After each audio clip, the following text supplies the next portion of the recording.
Salut à tous et soyez les bienvenus sur ma chaîne YouTube.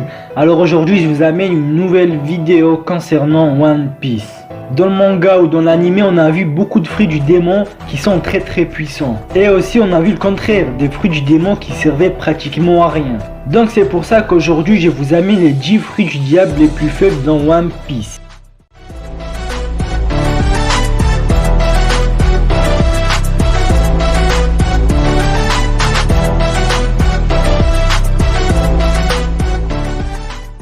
En premier, on va commencer avec Miss Valentine. Miss Valentine faisait partie de l'organisation de Crocodile. Et elle avait un fruit du démon assez bizarre quand même. Le Kilo-Kilo-no-Mi. Alors le Kilo-Kilo-no-Mi est un fruit du diable de type Paramecia, qui permet à son utilisateur de faire passer son corps de 1 à 10 000 kg. En gros, si vous faites 50 kg, en une seconde vous pouvez passer de 50 kg à 10 000 kg. Et c'est tout, ça fait rien de plus, ça change pas la taille. Mais par contre je pense que ce fruit du diable, s'il est utilisé intelligemment, il pourrait être assez puissant quand même. Quand je dis assez puissant, c'est assez puissant dans le raisonnable bien sûr. Et on continue avec la contre-admirale Ina. Alors si je ne me trompe pas, Ina on l'a vu vers la fin de l'arc d'Alabasta. Elle possède l'Ori-Ori-no-Mi, qui est un fruit du démon de type Paramecia. Ce fruit du diable permet à son utilisateur de lier des ennemis dans des chaînes à fer en faisant passer ces ennemis soit à travers le corps de l'utilisateur, soit à travers les différentes barres métalliques que l'utilisateur peut créer. Et on continue avec Very Good. On l'a vu vers la fin d'Ennis Lobby si je me trompe pas. Il possède le Beri-Beri-no-Mi, qui est un fruit du type Paramecia. Ce fruit du démon permet à son utilisateur de transformer ses parties du corps en petites sphères. Ensuite on a notre bien aimé Bellamy. Je vous cache pas que Bellamy avant je le détestais, mais d'après ce que j'ai vu à Dressrosa, j'ai décidé de lui donner une deuxième chance. Mais bon, alors Bellamy a consommé la Bane-Bane-no-Mi, qui est un fruit du diable de type Paramecia aussi. Il permet à son utilisateur de transformer ses membres en ressorts, faisant de lui une grenouille carrément.